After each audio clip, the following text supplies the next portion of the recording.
할렐루야. 우리 한번 하나님께 감사의 박수 드리겠습니다. 주의 은혜가 여러분과 함께 하시기를 바랍니다. 어제 저녁에 저희가 첫날 창조에 대한 말씀을 나눴습니다. 첫날 주님께서 하나님이 창조하신 것이 빛이 있으라 하시며 빛이 있었다 이렇게 말씀을 했습니다. 그 전까지 이 땅은 어둠밖에 없었고 혼란밖에 없었고 살 수가 없는 땅이었는데 하나님께서 빛이 있으라 하시며 그 빛이 있었는데 그 빛은 사실 지금 저희가 보는 태양빛은 아닙니다. 태양은 넷째 날 만들어지거든요. 그러니까 눈에 보이는 태양빛보다 근원적인 생명의 빛이 있다는 거죠. 하나님께서 그 생명의 빛을 처음에 만드시고 난 다음에 이제 창조의 역사를 쭉 시작하시는데 오늘은 저희가 둘째 날하고 셋째 날 창조에 대한 얘기를 나눠보려고 합니다. 둘째 날 창조가 아주 신기한 창조를 하나님께서 말씀하시는데 표현을 뭐라고 하시냐면은 물 가운데 궁창이 있어 물과 물로 나누어라 이렇게 말씀을 합니다. 궁창이라 표현되어 있는데요. 쉬운 성경 좀 더 오늘날의 언어로 번역되어 있는 성경을 보게 되면 둥근 공간 이렇게 표현되어 있습니다. 그러니까 그 당시에 이 땅이 지금 어떤 상황이었냐면 하나님께서 하늘과 땅을 만드셨다 그랬으니까 지금의 지구를 만드신 것이죠. 만들었는데 이 지구가 사람이 살 수 있는 공간이 아니었습니다. 왜냐하면 물로 가득 덮여 있었거든요. 그러니까 지금 저희가 이렇게 공기를 마시면서 숨 쉬고 있는데 그 당시에 이런 공간 자체가 없었고 물로 완전히 다 차 있는 그런 상황이었습니다. 근데 주님께서 둘째 날 뭐라고 말씀하시냐면은 물로 꽉 차 있는데 이 물 사이를 공간을 내세요. 그리고 물과 물로 나누게 하라 이렇게 하여서 지구에 물이 좀 있는 상태하고 그 다음에 공간이 크게 만들어지고 그 공간이 지금 우리가 숨 쉬는 바로 이 공간입니다. 공기층을 만든 겁니다. 오늘날 언어로 말하면 대기권이라 이렇게 말하기도 하는데 우리가 하늘을 보면은 하늘이 파랗게 보이지 않습니까? 이런 이제 공기층을 쭉 해서 만드시고 그리고 그 당시에는 또 성경이 표현하기를 위에도 물층이 있었다 그랬습니다. 밑에만 물이 있는 것이 아니라 저 위에도 공기층 위에도 물이 있었다 그래서 아주 신기한 설명을 합니다. 그걸 이제 그 사이의 공기층을 궁창이라고 하는데 하나님께서 그 궁창 이름을 하늘이라 부르셨다 이렇게 설명을 하고 있습니다. 그러니까 둘째 날 우리가 지금 숨쉬고 있는 이런 공기층을 만든 것인데 이 공기가 아주 놀랍습니다.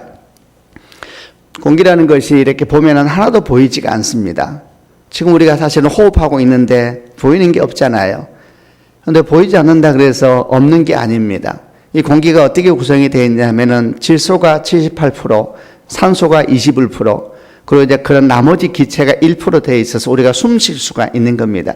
우리만 숨 쉴 수 있는 것이 아니라 이렇게 질소가 있어서 비가 오고 천둥 번개가 치면은 이 공기층에 있는 보이지 않는 질소가 땅에 녹아져서 농사를 짓게 하고 식물이 살 수 있는 영양분을 공급하거든요. 이런 공기층을 둘째 날 주님께서 만드셨다 이렇게 기록이 되어 있습니다. 그리고 셋째 날을 뭘 만드시냐 하면은 이제 이렇게 해서 지구 위에 물이 좀 남아있고 공기층이 두껍게 만들어지고 그리고 그 위에 다시 물이 있고 이런 상황이니까 아주 신기한 상황인데 셋째 날은 이제 땅에 있는 물을 한 곳으로 모으세요. 한 곳으로 모으셔서 그 모인 물을 바다라고 부르십니다. 우리가 말하는 바다가 이제 셋째 날 만들어지게 됩니다. 물을 한 곳으로 모으다 보니까 땅이 좀 들어가기도 하고 땅이 좀 나오기도 하고 이런 일이 같이 일어났겠죠. 다 신기한 일입니다.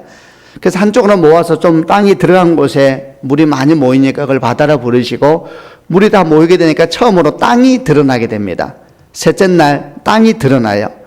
그 드러난 묻을 땅이라고 부르십니다. 그래서 바다와 땅이 등장을 하게 되고 그리고 셋째 날 땅이 드러나니까 이 땅에게 명령을 하시면서 뭐라고 명령하시냐면은 온갖 식물을 내라 이렇게 명령을 하세요. 그리고 온갖 과일나무들 우리가 보는 모든 식물이 셋째 날 등장을 하게 되면서 이 셋째 날 식물이 등장하면서 우리가 아는 것처럼 식물이 광합성 작용도 하고 산소를 만들어내기도 하고 이런 일들이 이제 셋째 날 이루어지게 됐습니다. 이렇게 둘째 날 궁창이라고 하는 둥근 공간, 공기층이 만들어지고 셋째 날 바다가 만들어지고 땅이 만들어지고 그리고 그 땅에 하나님께서 온갖 식물을 만들었다. 그러면 아주 궁금한 것 중에 하나가 땅에 있는 물이 모아져서 바다가 됐다 그러면은 이 공기층 위에도 물이 있다 그랬는데 오늘날 그 물은 어디 갔느냐? 지금 우리가 이제 우주선을 쏘아서 지구를 벗어나서 우주로 나가잖아요. 근데 우주 나가는 길에 우주선이 큰 물을 지났다는 얘기는 없습니다. 물이 없지 않습니까? 이 물은 도대체 어디 갔느냐? 원래 지구를 감싸고 있는 이렇게 두꺼운 물층이 있었다고 성경이 설명하고 있거든요. 아주 신기한 겁니다. 이것도 우리가 생각할 수 없는 묘한 일이지요. 보통 창조과학자들은 이걸 어떻게 설명하냐 하면은 하나님께서 처음에 얼마나 지구를 놀랍게 만드셨는지 지구 위에다가 물층을 쫙 만들어 놨다는 거예요. 그 물층이 얼마나 놀라운 일을 했냐 하면은 지금은 우리가 이렇게 날씨가 더워지고 이러면은 선크림도 바르고 모자도 쓰고 해서 밖에 나다니는데 선글라스 쓰는 것도 마찬가지인데 왜 그렇게 썼냐 하면 태양빛이 다 좋은 게 아닙니다. 태양빛이 직접 이렇게 저거 얼굴을 대하다 보면 아주 심한 곳에는 피부암도 걸리고 얼굴이 타고 전체적으로 몸이 아주 좋지 않은 일이 생기는데 처음 하나님께서 이 땅을 만드셨을 때에는 그런 선글라스 기능보다 비교할 수도 없는 물층으로 되어 있는 그 물을 통과해서 햇빛이 들어오게 되어 있었습니다. 그러니까 그 물을 통과하면서 모든 나쁜 그런 빛은 거기서 다 흡수하게 돼서 이 지구에는 아무리 우리가 많이 얼굴을 쬐도 얼굴을 상하지 않게 하고 몸을 상하지 않게 하는 빛만 들어오게 만드셨다. 이렇게 이제 이야기를 하는 겁니다. 그러다 보니까 이 땅이 얼마나 살기 좋은 땅이었냐면은 창세기 5장을 보게 되면 사람 수명이 대단히 깁니다. 창세기 5장을 보게 되면 사람의 수명이 800살, 900살 막 이렇게 나와요. 그래서 성경을 읽다 보면 좀 헷갈립니다. 아니 어떻게 사람이 이렇게 오래 살 수가 있는가? 이 숫자가 오늘날의 숫자하고 다른 숫자는 아닌가 할 정도로 사람이 800년, 900년 살았다 이렇게 설명이 되어 있고 노아도 그렇게 오래 살았습니다. 근데 성경을 쭉 읽다 보면은 사람의 수명이 급속도로 줄어들게 되는 사건이 있게 되는데 그게 노아 홍수 사건입니다. 노아 홍수가 끝나고 난 다음에 노아는 그렇게 길게 살았지만 그 뒤부터 사람의 수명이 점점 줄어들기 시작합니다. 우리가 잘 아는 아브라함 때 오면 아브라함이 175세를 살게 되거든요. 그리고 모세는 120세를 살게 되고 점점 더 줄어들게 되는 삶을 살게 되고 다윗 때가 이르면은 우리 나이와 같은 평균 연령으로 굉장히 많이 줄어들게 되어서 노아 홍수 때 도대체 무슨 일이 있었던 것이냐? 노아 홍수 때 무슨 일이 있었길래 갑자기 이 땅에 사는 사람들이 수명이 그렇게 대폭 줄어들게 됐느냐? 이렇게 얘기를 하면서 성경 속에서 답을 찾아보게 되면은 노아 홍수 때 창세기 7장을 보게 되면 뭐라고 기록되어 있냐면은 하늘에 창이 열리면서 물이 쏟아졌다 얘기를 하고 있습니다. 아주 신기한 겁니다. 하늘에 창이 열렸다 그랬어요. 그러니까 원래 지구가 있고 그 위에 지금 우리가 말하는 바다도 있고 땅도 있었는데 큰 공기층이 있고 우리가 숨쉬는 공기층이 있고 그 위에 물층이 있었다는 거예요. 근데 그 물층에 창이 열리면서 물이 40일 동안 주야로 이 땅에 쏟아졌다 그랬습니다. 소나기가 오는 정도가 아니고 노아 홍수는 소나기가 오는 정도가 아니고 물이 쏟아진 겁니다. 이렇게 부어버리듯이. 그러니까 하늘에 있는 물층이 땅에다 쏟아져 버린 것입니다. 그래서 땅에 있는 모든 호흡하는 것이 다 물에 잠기고 죽고 말았지 않습니까? 산과 들과 이런 모든 것이 다 물에 잠길 만큼 큰 물이 이 땅을 덮어버렸다 이렇게 얘기를 하고 나중에 이제 이 물이 오늘날 북극과 남극의 큰 얼음층이 되기도 하고 또 땅에 들어가서 지하수가 되기도 하고 이러면서 다시 사람이 살 수 있는 성경으로 바뀌게 됐는데 성경을 보면 창조과학자들은 뭐라고 생각하게 됐냐면 그 이후로 하늘에서 이 나쁜 햇빛 우주에 있는 많은 광선들을 막아주던 물층이 없어져 버려가지고 사람이 살 수 있는 환경이 대폭적으로 바뀌어버립니다. 그러면서 이제 오늘날 우리는 어디까지 오게 됐냐면은 더운 날이 되면은 다 선글라스 쓰고 그리고 막 이렇게 몸을 조심하고 이런 상황이 되는데 원래는 그렇지 않은 상황을 하나님께서 만드셨다라는 것이 둘째 날, 셋째 날 창조의 모습입니다. 여러분 마지막 날 하나님께서 다시 한번 이 땅에 천국을 이루실 때 바로 이런 놀라운 역사를 다시 한번 회복되게 해 주실 줄로 믿습니다. 오늘 우리가 이제 둘째 날, 셋째 날 창조를 묵상하면서 특별히 둘째 날 만드신 궁창에 대한 얘기를 해보려고 합니다. 지금 말한 것처럼 궁창이라는 것이 이렇게 비어있는 공기층이라 그랬지 않습니까? 지금 우리가 숨쉬고 있는 이 공기층을 궁창이라 한다 그랬습니다. 여기서 우리가 뭘 배우게 되냐면 하나님의 창조가 우리 가운데 다시 이루어지기 위해서 우리가 아주 꼭 기억해야 될 것이 있습니다. 그것은 창조라는 것은 채우는 것 이전에 비우는 것이다 라는 것을 아는 겁니다. 이 당시에 지구는 어떤 상황이었냐면 이렇게 지구가 있고 완전히 물로 쌓여 있었습니다. 완전히 꽉 물이 차 있었던 겁니다. 꽉 차 있으니까 사람이 살 수가 없는 겁니다. 여러분, 꽉 차 있으면 사람이 살 수가 없는 겁니다. 꽉 차 있으면 사람이 숨 쉴 수도 없고 사람이 걸어다니는 땅도 없고, 꽉 차 있으면 하나님께서 거기에 놀라운 창조 역사를 하시고 싶으셔도 꽉 차 있으면 거기에 창조 역사를 할 수가 없는 겁니다. 그래서 하나님께서 둘째 날 뭘 만드신 것이 아니라 비우는 작업을 하신 것입니다. 그 비우는 작업이 궁창이라고 하는 빈 공간을 만드셨고, 그 빈 공간을 만들고 난 다음에 하나님께서 그 비어있는 곳에 창조의 역사를 행하신 겁니다. 그 비어있는 것이 우리가 지금 숨쉬는 이 공간이라고 그랬잖아요. 이 공간을 만들고 난 다음에 다 비우고 나니까 이 비어있는 곳에 넷째 날 뭘 만드시냐면 해와 달과 별들을 우주에 만드시면서 이 비어있는 곳이 빛으로 가득 차게 하신 겁니다. 또 이 비어있는 곳에 또 하나님께서 뭘 만드시냐면 이 공기층에다가 넷째 날, 다섯째 날 보게 되면 새들을 만드세요. 비어있으니까 새들이 날 수 있는 공간이 생긴 겁니다. 생각해 보십시오. 지구가 이거 꽉 차 있기만 한다면 하나님께서 새라는 것이 얼마나 아름다운 창조물입니까? 이 새라는 창조물 우리에게 주고 싶어도 꽉 차 있으면 새가 날 공간이 없으니까 하나님의 은총이 우리 가운데 임하지가 않는 겁니다. 주께서 은혜를 주고 싶으세요. 은혜를 마음껏 주고 싶을 때 처음 한 행동이 이것처럼 비우시는 일을 한다는 것을 기억하는 축복이 있기를 바랍니다. 우리는 은혜 그러면 다 채우는 것으로만 생각합니다.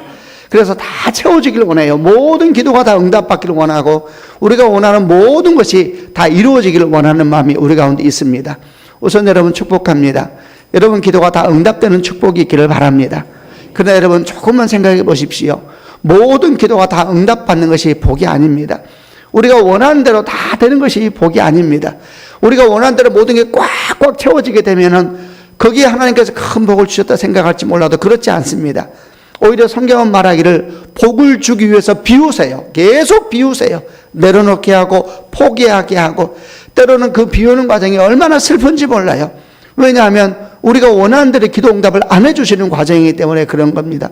우리는 이런 삶을 원하는데 주님께서 이런 삶으로 인도하세요. 얼마나 기가 막힌 일이 살다 보면 많이 있습니까?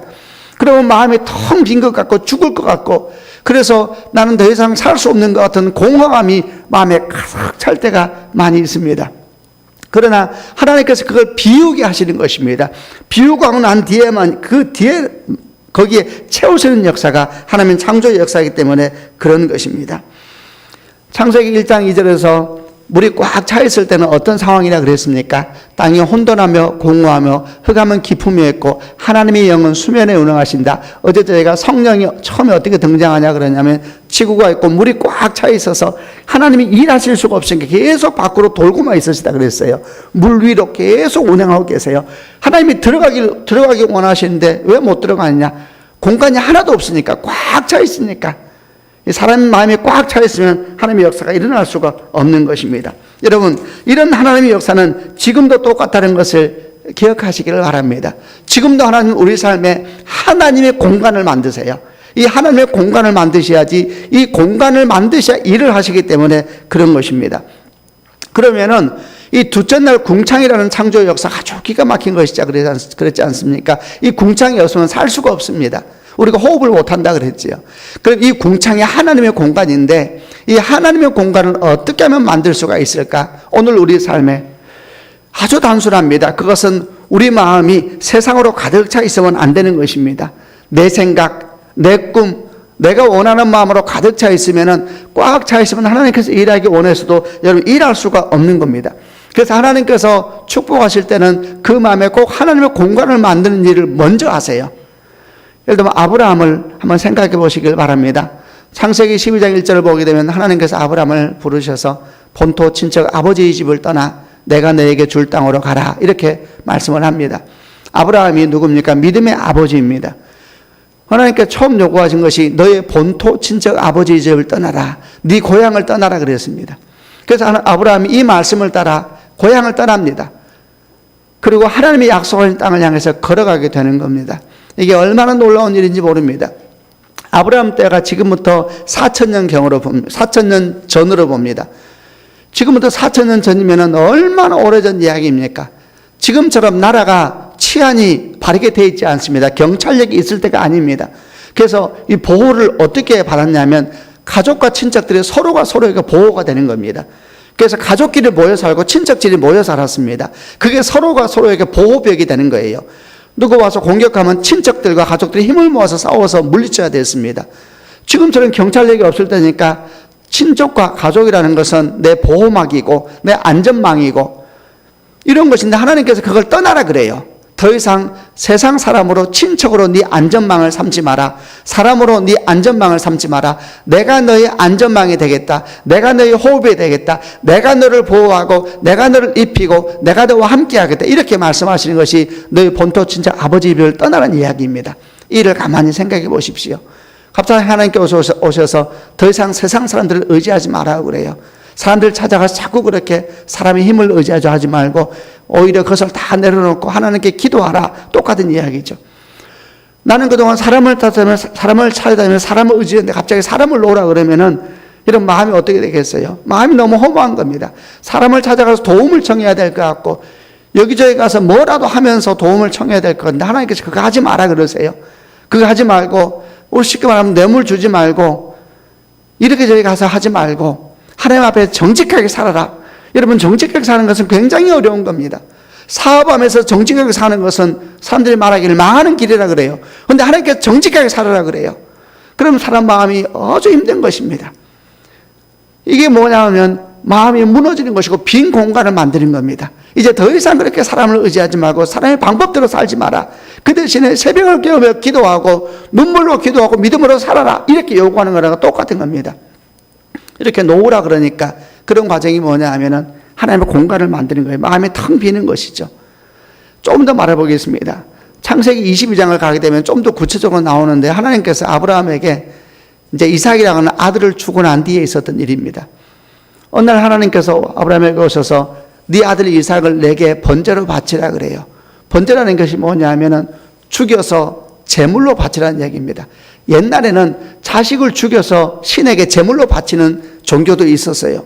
깜짝 놀랄 일인데 하나님께서 그 일을 아브라함에게 요구한 거예요. 어떻게 이럴 수가 있어요?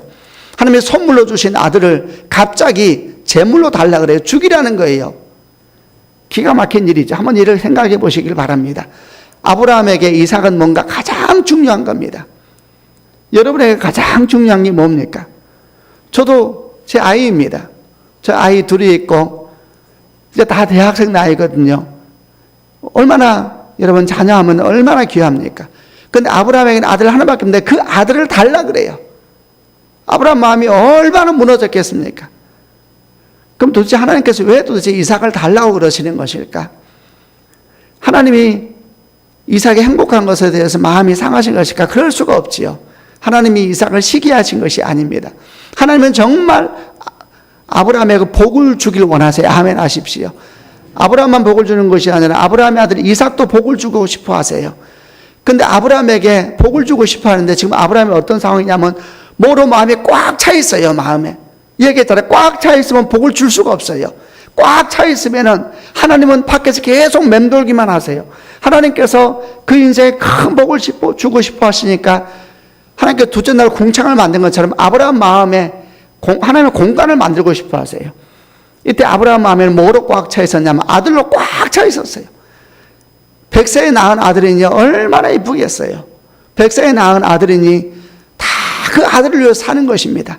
하나님을 믿는 것도 아들을 위해서 믿는 것이고 기도도 아들을 위해서 하는 것이고 돈도 아들을 위해서 버는 것이고 사는 기쁨도 아들에게 있는 것, 웃음도 아들에게서 슬픔도 아들에게서 다 아들에게서 아들이 신이 된 거예요. 신이. 어느 순간 아브라함에게 하나님이 준 이삭이 신이 되어버려서 하나님의 자리를 대신하고 있는 거예요.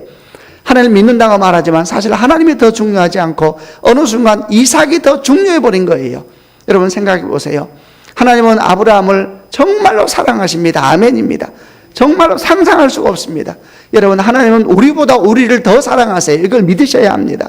우리보다 더 우리에게 가까이 계세요. 우리보다 더 우리를 잘 아세요. 여러분 우리가 우리를 압니까? 우리는 모릅니다. 내 마음을 내가 몰라요. 여러분 내가 우리 자녀를 내 목숨보다 사랑하지만 제 아이를 아는가 몰라요. 그런데 하나님은 내 마음을 아시는 분이십니다. 아멘이죠. 하나님은 내 아이 마음도 아세요. 그 마음에 무슨 슬픔이 있는지, 무슨 소망이 있는지 다 아시는 분이 하나님이심을 믿는 축복이 있길 바랍니다. 하나님이 정말 아브라함에게 복을 주길 원했어요. 아멘입니다, 여러분. 정말 주님 우리에게 복을 주길 원해요. 그런데 아브라함 마음에 뭐가 꽉 차 있어요. 뭐냐면 이삭으로 꽉 차 있는 거예요. 하나님이 이삭도 사랑하세요. 그런데 하나님이 가만히 보니 아브라함에게 정말 복을 주고 싶어 하세요. 그럼 어떻게 하느냐? 궁창을 만드세요. 빈 공간을 만드셔야 돼서 이삭을 달라 그러세요. 이삭을 달라. 그런 마음이 빈 공간이 생기는 것입니다. 여러분, 하나님이 이삭을 달라는 이유는 이삭을 가져가기 위해서가 아니고 더 큰 복을 위해서 주시는 것이다. 믿는 축복이 있기를 바랍니다. 아브라함도 하나님께 속한 사람이요, 이삭도 하나님께 속한 사람입니다. 그래서 하나님께서 아브라함을 달라 그러니까, 이삭을 달라 그러니까 아브라함 이삭을 주세요. 그 순간 어떤 일이 생기게 되는가? 마음에 큰 빈 공간이 생기게 되는 것이죠. 그러면 어떻게 기도하게 되는 겁니다. 저는 많이 봤습니다. 하나님께서 때때로 우리 영혼에 귀한 걸 가져가세요. 우리 삶에 아주 귀한 걸 가져가세요. 그게 돈이기도 하고, 그게 자녀이기도 하고, 그게 건강이기도 합니다. 그러나 성도 여러분, 그런 걸 가져갈 때 결코 낙심하지 않는 축복이 있기를 바랍니다. 하나님은 지금도 살아계십니다. 할렐루야.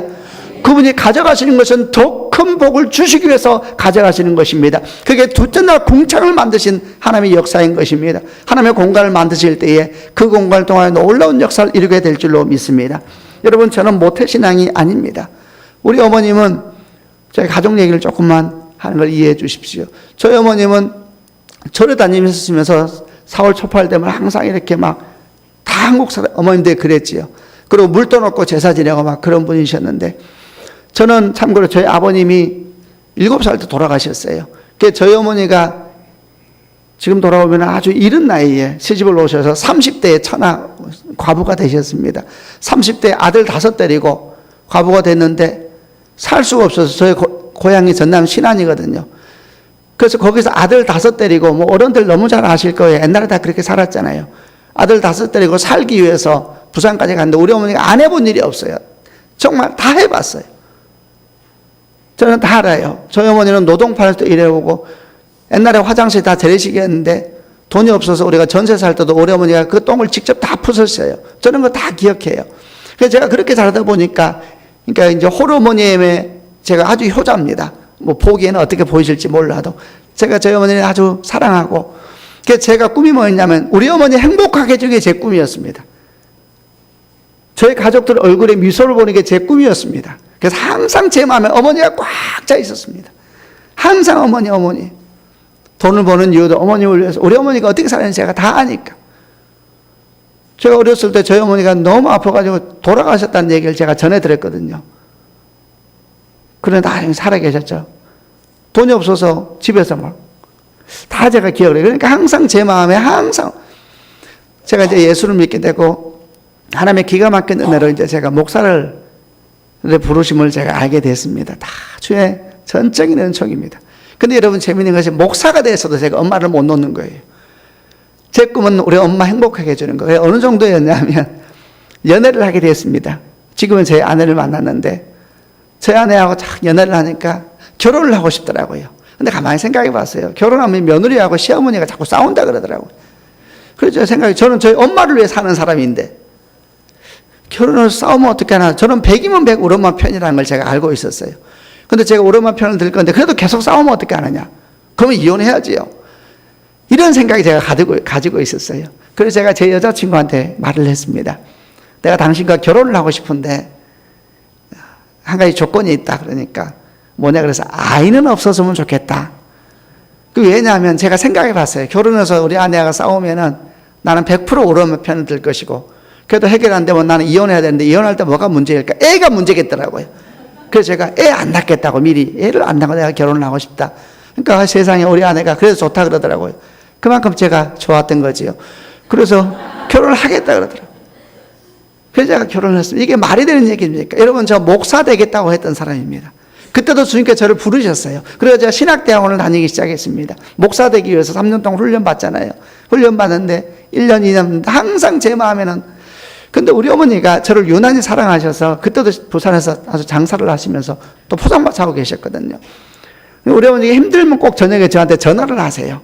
전화해서 도배야 힘들다 이렇게 얘기를 하면은 저는 무너져요. 우리 어머니가 하나 힘들면 저는 열이 힘들었어요. 전화를 받으면은 제가 너무 마음이 아픈 거예요. 그래서 제 마음에 막 제가 자책을 해요. 내가 못나서 우리 엄마 빨리 내가 행복하게 해드려야 되는데 내가 목사 되겠다고, 원래 제가 직장 다니다 그만뒀거든요. 목사 되겠다고 나와서 이렇게 고생해서 우리 엄마가 이렇게 고생하는구나. 그럼 전화가 끊고 우리 엄마 늦은 시간에 다 끝나고 힘드니까 전화하는 거예요. 힘들다 그러면 제가 이제 무너지면, 제가 그때 결혼하고 아이도 있었어요. 목사 되겠다고 신대원 다니고 있을 때인데, 그러면 전화 끊고 나면 제가 주저앉아서 가만히 있어요. 그러니까 어느 날 저희 아내가 저를 계속 보다가 견디지를 못하겠는지 전화 끊고 나서 그날도 우리 어머니가 전화 와서 아이고 너무 힘들다, 몸도 힘들고 우리 어머니가 신경통도 있고 그 말하기 허리도 구부러지고 너무 힘들다 이러니까 또 제가 전화 끊고 이제 쭉 앉아서 구석에 앉아서 있는데 너무 슬픈 거예요. 불쌍한 우리 엄마. 근데 저희 아내가 저한테 못 견디겠다는 듯이 한마디 하는데 제가 분노가 터졌어요. 우리 아내가 이렇게 말하더라고요. 화를 내면서 정신 좀 차리라고. 당신은 엄마 전화 안 받으면은 좀 편이 센데 이해해 주세요. 미친 사람이 되는 것 같다 그러더라고요. 엄마 전화 안 받으면 당신이 미친 사람이 되는 것 같다. 제가 분노를 했습니다. 왜 분노했냐면 어떻게 며느리가 시어머니한테 이런 말을 할 수가 있는가. 아들이 엄마의 아픔을 함께 짊어지면서 슬퍼하고 있는데 그걸 위로하지 못할 만큼 내가 미쳤다니 막 분노가 일어나면서 견디지를 못하겠는 거예요. 그래서 이 여자하고 내가 못 살겠다는 생각이 들더라고요. 드디어 이제 그 시간이 온 거죠. 내가 이 여자하고 못 살겠다. 내가 둘이에요. 아이는 나오더라고요, 결혼하니까. 그래서 내가 막 이 여자하고 못 살겠다는 생각이 들어요. 그래서 제가 작은 방 가서 분노를 막 분노가 일어나요. 목사 되겠다는 사람이요. 제 마음은 엄마로 가득 차 있었거든요. 여러분, 그때 저는 몰랐습니다. 그게 우리 어머니를 위하는 길이 아니라는 걸 몰랐습니다. 그때 하나님은 내 주변에서 계속 맴돌고 계셨어요. 얼마나 귀한 하나님인지 모릅니다. 제 주변에 계속 맴돌고 일하셔야 되는데 하나님이 내 인생을 통해서 일하고 싶으신데 제 마음이 엄마로 꽉 차 있는 거예요. 하나님은 저도 사랑하고 우리 엄마도 사랑하거든요. 근데 제가 꽉 차 시간 자고 가지고 분노가 막 일어나는데 못 견디겠는 거예요. 이 여자를 막. 구석에 앉아서 문 잠그고 막 분노를 토하고 있어. 하나님, 이런 나쁜 여자가 있냐고 막. 목사고 뭐고 이런 생각. 목사고 뭐고 당장 이혼해야 되겠다 생각이 드는데 그때 신기한 일이 생겼습니다. 갑자기 저기에 웃음소리가 하나 들려오는 것 같았습니다. 근데 제가 알았어요. 사단이 웃고 있더라고요. 저를 보고 사단이 웃고 있다는 생각이 갑자기 훅 드는 거예요. 깜짝 놀랐어요. 왜냐하면 내가 잘못한 게 없다 생각했어요. 내가 뭘 잘못했어요? 엄마에게 효도하는 것은 하나님께서도 부모에게 순종하라 그랬으니까 내가 우리 엄마에게 효도하는 것은 동량적으로 아주 맞는 것이고 내가 옳은 일이라 생각하고, 여러분, 제가 성경을 제대로 모르고 있었던 거예요. 하나님 말씀이 진리이고 하나님 말씀대로 살아야 우리 엄마도 살고 저도 사는데 제가 모르고 있었어요. 사단이 웃고 있어서 이해가 안 됐어요. 그래서 생각해서 하나님, 내가 뭘 잘못했습니까? 근데 왜 사단이 웃습니까? 저는 저희 아내를 향해서 너무너무 분노하고 있지만 그때 저희 아내보다 싫은 게 사단이었어요. 근데 사단이 웃고 있다 그러니까 갑자기 제가 정신이 번쩍 들면서 이게 뭐가 잘못된 걸까? 나는 분명히 잘못한 거 없고 잘못은 저 여자가 다 했는데 이런 생각이 들었는데 제 마음에 이런 마음, 제가 믿음이 그때 살아나는 거예요. 그러면서 이런 생각이 들더라고요. 사단이 웃고 있구나. 뭔가 잘못된 것이 분명하다. 내가 지금 뭐가 잘못된지 모르겠지만 나는 지금 옳은 행동을 하고 있는데 사단이 웃고 있으니 뭔가 잘못됐다. 그렇다면 내가 어떻게 해야 되는가? 그래서 번떡에 하나님의 지혜가 임하는데 지금처럼 행동하는 것과 반대로 행동해야 되겠다. 그러면 사단이 웃지 않을 거야. 여러분, 나는 사단이 제 인생 때문에 웃는 걸 견딜 수가 없습니다. 그가 나 때문에 슬퍼해야 돼요. 근데 나 때문에 기뻐하고 있다니 있을 수가 없는 이야기죠. 그래서 제가 무조건 반대로 행동하리라 결심을 하고, 그다음부터 어떻게 행동했냐면 저희 어머니가 전화 와서 힘들다 그러면 제가 함께 슬퍼하지 않았습니다. 이렇게 했습니다. 엄마, 인생은 다 힘든 거예요. 힘내세요. 우리 어머니 예수 안 믿고 있었어요. 제가 목사 되겠다고 신도원 다닐 때도. 엄마, 주변을 보세요. 힘 안 든 사람이 어디 있어요? 다 수고하지만 열심히 사는 겁니다. 제 마음은 슬펐지만 제가 힘을 내서 반대로 행동했어요. 그리고 전화를 끊고 저는 구석에서 울었어요. 불쌍한 우리 엄마. 그리고 또 전화 오면 또 어느 날 그러더라고요. 자식들 다 소용없다 그러더라고요. 누나나 형이 또 이제 낙심시킨 거예요. 저 형이 또 보통 사람이 아니거든요. 다 소용없다 그래요. 그럼 제가 또 말했어요. 엄마, 맞아요. 자식 다 소용없어요. 그러니까 엄마가 돈 벌어서 엄마가 저금해야 돼요. 그 돈 누구 주지 마세요. 그리고 엄마 주변 봐봐요. 다 자식 때문에 고생해요. 엄마 때문에, 엄마만 고생하는 게 아니에요. 근데 신기한 일이 생기기 시작했어요. 이렇게 시간이 지나가는데 저는 이게 하나님 안에서 그냥 제가 사단이 웃는 게 싫어서 반대로 행동한 것 뿐이에요. 근데 신기한 일이 생기기 시작했는데 어느 순간부터 엄마가 전화하면 제가 영향을 받는 것이 아니라 엄마가 저한테 영향을 받기 시작하더라고요. 그리고 전화를 끊어서 갑자기 끊을 때 되면 어머니가 어떻게 말하냐면, 야, 맞아, 사실은 네 말이 다 옳다. 저 옆집에 누구도 고생하고 저 뒷집에 누구도 고생하고 다 고생하더라. 힘있게 살자. 이러고 전화를 끊기 시작하는 거예요. 그리고 어디까지 갔냐면 나중에 우리 어머니가 슬프게 전화했다고 웃으면서 전화를 끊기 시작하는 거예요. 어느 순간 하나님이 제 마음에 가르쳐 주시는데 어머니를 낳아야 된다는 생각이 드는 거예요. 어머니를 낳아야 된다. 정확히 말하면 네 엄마를 하나님께 드려라. 하나님께 드리지 않으면 네 엄마도 복을 못 받고 너도 복을 못 받는다. 제가 하나님 앞에서 가만히 생각해서 하나님, 제 평생 소원이 우리 엄마 행복하게 해주는 것인데, 제가 하나님 앞에 기도해서 하나님, 제가 놓겠습니다. 우리 엄마 하나님께 드리겠습니다. 나는 힘도 없고 능력도 없이 이제 주께서 다 행하십시오. 아파도 어쩔 수 없고 힘들어도 어쩔 수 없고 우리 엄마가 배고파도 어쩔 수 없고 다 놓겠습니다. 그리고 나는 정말 주를 위해 살겠습니다. 하나님의 공간이 생긴 거예요. 제 마음은 텅 비었죠. 신기한 일이 또 생기게. 하나님이 우리 엄마를 위해서 역사를 하는데, 제가 어쩌면 조금 나중에 앞으로 집회에서 좀 얘기하겠지만 기가 막힌 막 일들이 생기기 시작하는 거예요. 막 기적이 일어나는 거예요. 여러분, 저는 기복신앙을 싫어해요. 근데 하나님이 복을 주세요. 하나님 믿으면 돈 많이 번다, 저는 그런 것도 좋아하잖아요. 근데 미안하지만 실제로 돈도 주세요. 갑자기 우리 엄마 하나님이 집을 주시는 거예요. 집 어떻게 받았느냐, 하여튼 주셨어요. 그리고 막 하나님의 역사가 막 일어나기 시작하는 거예요. 그리고 어느 날 저희 어머니가 교회를 나가기 시작하고. 여러분, 꼭 기억하셔야 됩니다. 하나님께서 우리에게 때때로 큰 슬픔을 주시고 아픔을 주세요. 그럴 때 둘째 날 빈 공간을 만드신 하나님을 기억하는 축복이 있기를 바랍니다. 텅 빈 것 같고 죽을 것 같고 마치 땅이 떠 꺼져버린 것 같은 슬픔이 올 때가 있어요. 그러나 성도 여러분, 그게 주께서 공간을 만드는 과정입니다. 그 슬픔은 결코 슬픔으로 끝나지 않습니다. 아멘이죠. 그리고 또 꼭 기억할 것이 있습니다. 이 궁창이 얼마나 놀라운 것이냐면, 궁창은 비어 있습니다. 지금 우리가 비어 있잖아요. 근데 사실은 비어 있는데 생명으로 가득 차 있습니다. 아멘이죠. 여러분, 이거는 산소가 21%가 있어서 이 비어 있는 공간이 없으면 다 죽습니다. 그래서 여러분, 또 알아야 될 것이 있습니다. 보이지 않는다 그래서 없는 게 아닙니다. 보이지 않잖아요, 지금 이 공기가. 그러나 이곳에는 주님이 생명력으로 가득 차 있습니다. 믿음은 뭔가? 보이지 않아도 믿는 겁니다. 그래서 보는 것만 믿는 사람은 여러분 기도 안 됩니다. 보는 것만 나는 봐야 믿겠다. 주님 말씀하세요. 보지 않고 믿는 자가 복이 있는 것입니다. 아멘이죠. 제가 한 아이를 만났는데, 고등학교 막 들어간 아이인데 어느 정도였냐면 우리가 생각하는 최악이었습니다. 성적은 진짜 전교 꼴등, 비유가 아니고 진짜. 근데 왜 그럴 수밖에 없냐면 얘가 틱 장애가 너무 심해가지고. 틱 아시죠? 얼마나 심했냐 하면은, 중학교 때 계속 틱 장애가 얼마나 심했냐면 TV 나오는 만큼 얼마나 심했냐, 학교에서 공부를 하는데 20분 만에 한 번씩 소리를 질러요, 얘가. 근데 소리를 자기가 지르니까 배에 소리가 나오는 겁니다. 근데 짐승소리 같은 소리를 내요. 진짜로. 학교에서 공부하는데 반에서 갑자기 애가 소리를 내는데 소리를 그냥 내요. 상상해 보세요. 그리고 더 힘든 건 2, 3분 만에 한 번씩 갑자기 애가 벌떡 일어나서 걸어 다녀요. 진짜로. 우리 교회 집사님의 아들이었어요. 지금 교회가 이전 교회예요. 기가 막힌 일이죠.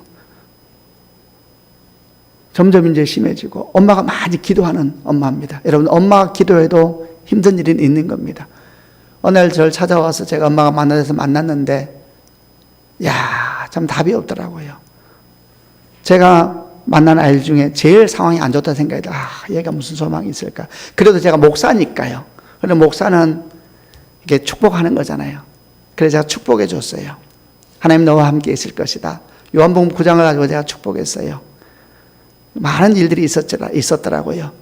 네 잘못이 아니다 쭉 하면서 하나님께서 네 아픔을 통해서 큰 일을 행하실 것이다. 네가 틱장애가 심한데 네가 언젠가는 하나님의 은혜 가운데 회복돼서 네가 틱장애에 시달리는 사람들을 도와주는 사람이 될 수 있을 것이다. 막 이런 얘기를 제가 축복 말을 했어요. 그런데 한참 얘기하는데 갑자기 얘가 목사님, 제가 지금 많은 걸 생략하고 간단하게 얘기하고 있는 중입니다. 목사님, 왜? 저한테 꿈이 생겼어요. 그러더라고요. 무슨 꿈이 생겼냐? 꿈 생긴 건 좋은 거잖아요. 목사 만나서 꿈이 생겼다 이거 얼마나 좋은 거예요. 무슨 꿈이 생겼냐? 그러니까 이렇게 말을 하더라고요. 저 목사님처럼 목사님 되고 싶어요. 그러자 제가 기쁘지 않았습니다. 깜짝 놀랐습니다. 목사 되려면 대학원까지 나와야 돼요. 얘는 중학교 전교 꼴등이라 했죠. 고등학교 못 들어갔습니다. 성적 때문에. 그리고 20분 한 번씩 소리를 지르는 애예요. 그리고 목사가 설교하다가 소리 지르면 어떻게 해요? 갑자기. 그래서 제가 가슴이 덜컥 내려앉아서 아차, 내가 실수했구나 생각이 들더라고요. 아차, 내가 실수했구나. 내가 지나치게 꿈을 줬구나. 내가 덜컥 내려앉더라고. 목사인데. 걔를 보니까 안 믿어지더라고. 쟤는 안 되겠다. 어떻게 얘가 목사가 돼요? 여러분, 목사가 당황하면 하는 행동 중에 하나가 있습니다. 그 행동이 뭐냐면 기도합시다. 그러고 내가 눈을 감아버렸어요. 못 보겠더라고, 걔를요. 그래서 기도하자. 그러고 눈 감으니까 신기한 일이 또 생겼습니다. 옛날 기도원 가면 기도원 목사인데 이런 말을 한 적이 있습니다. 눈 뜨면 안 믿어지는데 눈 감으면 믿어져요. 이런 말 들어봤죠? 이게 사실입니다, 여러분. 제가 그 앞에 큰일 났다. 야, 걔가 어떻게 목사 돼요? 아이고, 큰일 났구나. 이제 기도하자고 눈 감는데 눈 감으니까 갑자기 믿어지는 거 있죠. 그래서 눈 감으면 제가 기도를 하는데 하나님 아버지, 이 아이가 목사가 되고 싶다고 합니다. 주여 복을 주셔서. 근데 제 마음의 한쪽에서는 이런 기도하면 안 된다는 생각이 드는 거예요. 얘가 진짜 믿으면 어떻게 해요? 안 되는데. 근데 한쪽에서는 기도를 해야 된다는 생각이 같이 드는 거예요. 이게 하나님의 마음이죠. 그래서 눈을 감으니까 막 축복 기도가 나오는 겁니다. 하나님 아버지여, 이 아이를 축복하여 주시고 이 모든 슬픔이 기쁨이 되게 해주시고 훗날 이 아이가 많은 영혼, 절망한 영혼을 돕는 하나님 목사가 되게 해줘서 막 기도하면서 한쪽 마음에는 그렇게 기도하면 안 된다는 마음도 막 같이 드는 거예요. 그 말 기도했어요. 그리고 눈을 딱 뜨니까 내 앞에 걔가 보이잖아요. 보이니까 안 믿어지더라고요. 여러분, 눈을 감아야 합니다. 눈을 감아야 돼요. 눈을 감아야 돼. 이거 보고 다니고 저거 보고 다니고 이 말 듣고 다니고 교회에서는 믿음을 가졌다가 밖에 나가면 사람들 말 듣느라고 믿음이 다 떠나버려요. 여러분, 보이는 것만 믿으면 역사가 안 일어납니다. 아멘이죠. 궁창을 보세요. 이거 안 보여요. 근데 여기에 생명을 가득 채워놓은 것입니다. 성도 여러분, 주 은혜가 여러분과 함께 하시기를 바랍니다.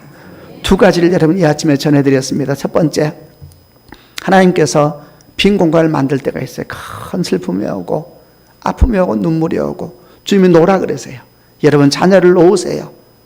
부모님도 놓으세요. 하나님께 드리세요. 여러분이 하기 시작하면은 하나님의 역사가 막히는 것입니다. 아멘이죠. 큰 슬픔이 오고 절망이 와도 주님 이름으로 여러분 말씀드립니다. 절망하지 마십시오. 하나님이 다 알아서 하십니다. 아멘이죠. 하나님이 다 잘 해주십니다. 아멘이죠. 그럼 빈 공간이 생길 때에 더 열심히 기도하고 그럼 하나님이 놀라운 역사를 행하실 줄 믿습니다. 두 번째, 너무 많은 걸 보고 다니지 마세요. 저거 보고 부러워하고 저거 보고 부러워하고 너무 많이 귀 기울이지 마세요. 세상 말에. 그러면 하나님의 역사가 안 일어납니다. 안 보이는데 생명력이 지금 운행하고 있습니다. 그분이 우리 하나님이십니다. 여러분 축복합니다. 하나님께서 여러분과 함께 하시길 바랍니다. 놀라운 창조의 역사를 이루시고 놀라운 기적을 이루시고 복의 복을 더하시는 은혜가 있기를 주님의 이름으로 축원합니다. 아멘. 기도하십시다. 한번 눈을 감고 가슴에 한번 손을 얹어 보시길 바랍니다. 성도 여러분, 혹시 여러분도 살아오면서 정말 가슴이 무너지는 것 같은 힘든 일들을 경험한 적이 있지 않습니까? 혹시 그런 일들이 아직 마음에 남아있어서 많이 힘든 분이 있다면 오늘 말씀을 주의 음성으로 받기를 바랍니다. 하나님의 복을 주기 원하시면 공간을 만드십니다. 큰 공간, 죽을 것 같고 너무나 정말 마음이 텅 비어버린 것 같은 공간을 만드십니다. 하나님께 기도하시죠. 하나님 아버지, 이제 새를 행하여 주옵소서. 이 빈 공간에 새가 나르게 하시고 이 빈 공간에 아름다운 과실나무가 피어나게 하여 주시고 이 빈 공간에 하나님의 역사가 일어나게 하여 주옵소서. 또 이렇게 기도하십시다. 혹시 여러분은 뭔가를 너무 붙잡고 있어서 마음이 그것으로 꽉 차 있어서 하나님의 역사를 막고 있지는 않습니까? 생명보다 귀한 자녀를 하나님께 드리십시오. 하나님께서 아브라함에게 네 이삭을 달라 그러십니다. 자녀를 하나님께 드리고 부모를 하나님께 드리고 건강도 하나님께 드리십시오. 믿으십시오.